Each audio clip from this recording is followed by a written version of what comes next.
in the middle.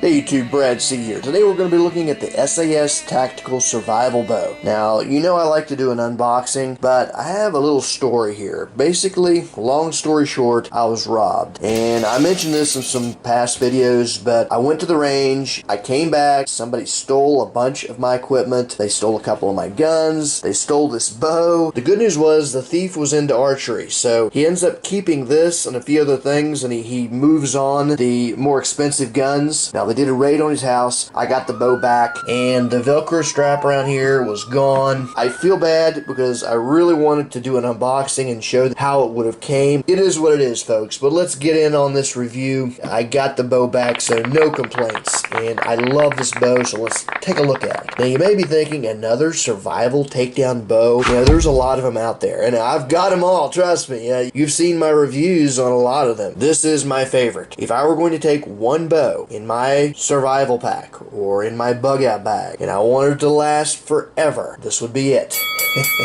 Yes, it is extremely well made. Okay, let's start with the case it comes in.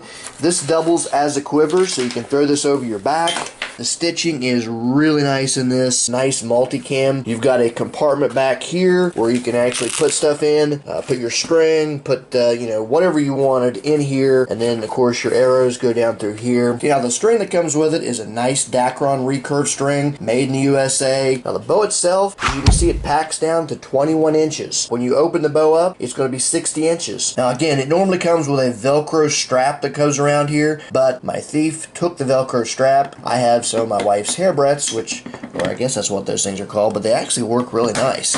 But you do want something to keep these limbs from flapping out. Now these are the takedown arrows that SAS sells on their website. Now these arrows are aluminum, they're not carbon. Some of you may prefer the carbon because it is a little more accurate, but just keep in mind that the aluminum is for durability. Now these are LBX Eastons. I believe they're called Game Getters. Before we show how to assemble this bow, I want to show you the end caps here, and this is actually where you can store your arrows, food, supplies, water capsules, fire starting stuff. I mean, whatever you wanted to store in here, you could. But these end caps, just notice that on one end, they're going to see it's a little bit of space, and it looks like they don't seal all the way down. That's the way he actually designed them, so don't worry about that. They're not supposed to go all the way down. If they did, you wouldn't be able to get them off here. You see, the way you got them on here, you can just pop them off and go to the other side. And again, it takes a little bit of pressure with your thumb, but you can easily pop them off. And again, when you put them back on there, they're not going to seal all the way flat. The first thing you're going to notice when you pick this up, it's really light, and it's only 2.2 pounds or 1 kilogram. Now keep something in mind. If your plan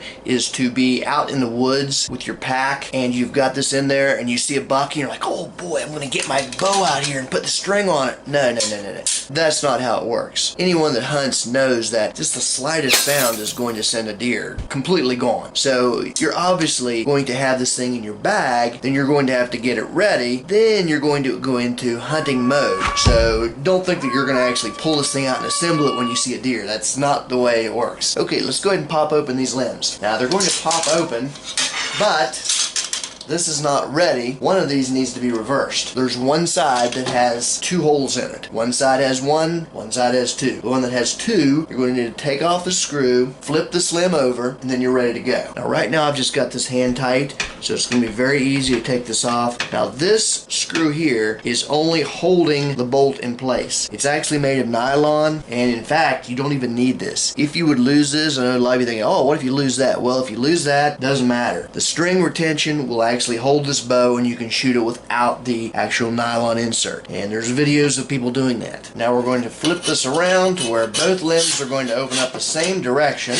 And you're going to put your bolt back through, tighten it up on the other side.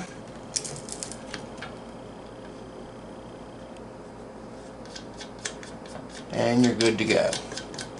It's pretty much like any other little recurve bow. You're going to string the bottom limb and just make sure it's in there good. A little bit of tension on your string. You're going to do what's called a step through move. Now before we do this, I'm going to give the string just a little bit of a twist. You want to set this down a little bit to your left. You're going to step through and then just put a little bit of weight on it. That's going to let you string this end, and then you're going to check both ends. Check this end, make sure it's seated in there good. You not want to have that not seated good, because it's going to really wear on your string, or if it wasn't seated at all, it could really actually hurt you. Now we're going to check the base level, and it looks like it's just about perfect. So what you want to get is about 7 inches, and when you put your thumb up, that's pretty much 7 inches. Now you can get the pull weight on these 45 to 65 pounds. Mine is a 45 pound. I also want to show you that this is actually made for an ambidextrous shooter. If you had a left-handed shooter, all you'd have to do is put your bare weather rest, and you could even put another one on here on this side, and then you could use it as a left-hander. And of course, to unstring the bow, it's going to be the same thing. You're going to take your bow, you're going to do your little step-through move again.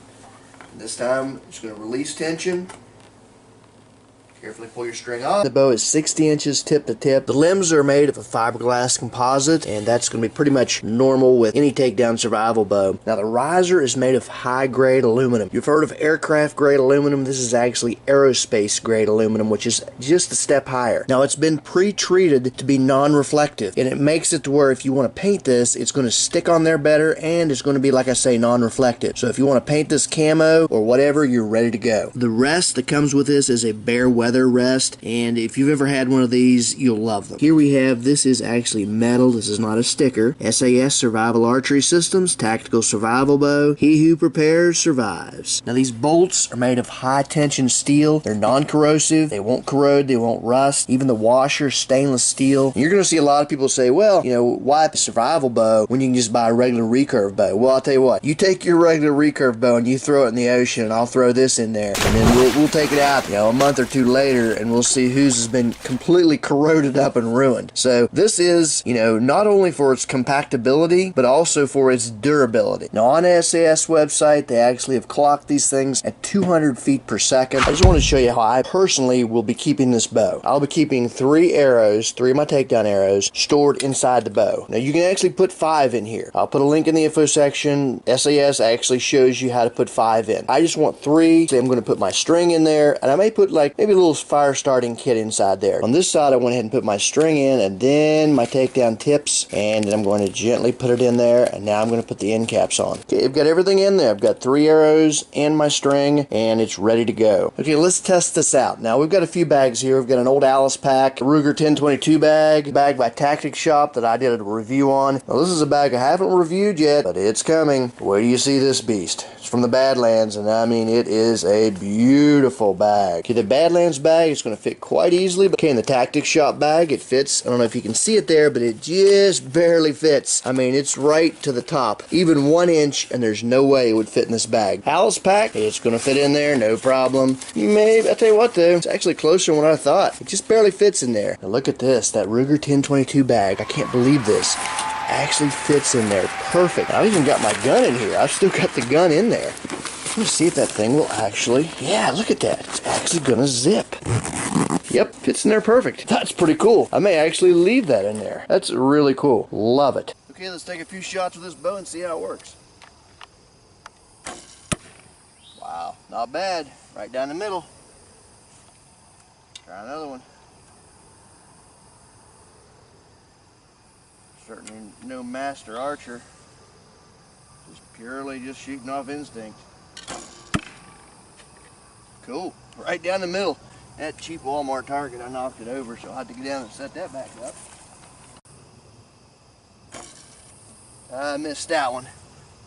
Still, it's not bad. Got kind of out of my little instinctive mode there.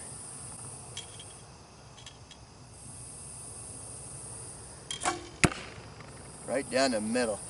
Now, I'll tell you what, like I said, this is the first time I've shot a bow since I was a kid. I had a little recurve when I was a kid. Now my brother, he shoots a bow and arrow, he hunts with a bow and arrow, but it's normally a compound. We're going to see what he can do with this. And but I tell you what, for me, just a total beginner, basic bow shooter, I mean, just to come out and instinctively be able to hit a target, I'm pretty happy with it. I mean, obviously, if you're going to be shooting a bow, you need a guard for your arm. You need, you know, maybe some finger protectors here, a lot of stuff. But you know, for a survival bow, just to pull right out of the bag and hit a target, I'm pretty happy. You can see it's not bad. I mean, my goodness, all three of them in the red. One of them hit this 25. We'll just call that the bullseye. But you know, then we had one go off to the side there. But I'll make an excuse there. I had to set the target up and kind of got out of my rhythm. But hey, not bad. Okay, back from the range shoot, just wanted to give my final thoughts on this. I love the way it fits in my Ruger 1022 bag. It just fits in here perfect. Of course, I've also got a couple other things in here in a Ruger 1022 bag. That's a little pistol I did a review on here just recently, the Sky CPX2. I love that this bow just fits right in here, even with the rifle inside. It's just crazy. I'm going to have to add this to some of my favorite survival tools. I mean, of course, the Ruger 1022 takedown, and the rifle that I've been recently doing a lot of testing on is this Henry AR7, and it is a sweet survival rifle in itself. Now, I just want to show everyone out there that that was the only take I did. You know, I mean, as you can see, there's only 3 holes in the target. I mean, unless you believe that I couldn't hit the target at all on the other shots. I mean, I can turn it around here too, and you can see this is unless you think that I bought a bunch of these from Walmart, and these are like 15 bucks each, but you know, money doesn't grow on trees, so I wasn't going to buy a ton of these to just to make a video showing me make shots. So, but again, it's nothing to brag about. I just didn't want you to think I was out there taking a million takes and oh, he got 3 shots to go. Well, no, this is a very easy bow to shoot. I am not a bow expert. I am not an archer. I mean, that was literally the first time I had picked up a bow since I was a kid. And when I say a kid, I was about 11 or 12 years old. I had a recurve bow. I shot it, and maybe for a couple of years, and that was it. So fast forward now, many years later, and I pick up the survival bow, I put it together, and you saw the first 3 shots, actually 4 shots. I missed one of them, but hey, you know, it really wasn't bad. Let's take a look again at the other side. You can see here that I actually marked around each hole, and you can see that all of them, I mean, it's a pretty good group for, like I say, somebody that's not an archer. Now, obviously, we're going to continue to test this in the field. I'm going to shoot a lot more shots than this. I'm going to take this back to the farm and really give it a workover. That was at my brother's house, and as you can see, it was getting dark. We literally just beat dark just to follow it up with a 6,000 lumen flashlight, the TM28 little monster test. It was a busy night, but we got it in, and again, we're going to do further testing and really put this thing through its paces. I want to show you where to put your bare weather rest. You can find this in some of SAS's videos, but I'll just show it to you here. And what you're going to do is you're going to find this area here, and you're going to measure a 1/2 inch up right here. Bring it over here as close to the side as you can without going over. And then when you put your arrow nock in, you're going to want to square up, and you're going to use a square or maybe just a square piece of cardboard, and you're going to put it right on that line. You can see right there where the arrow is going to rest. Right on that line, get it square, and then out here's your string. And then your nock is going to be 1/8 of an inch above this line. Okay, thanks for watching. Make sure you like and subscribe, and as always, you can check me out at bradctv.com.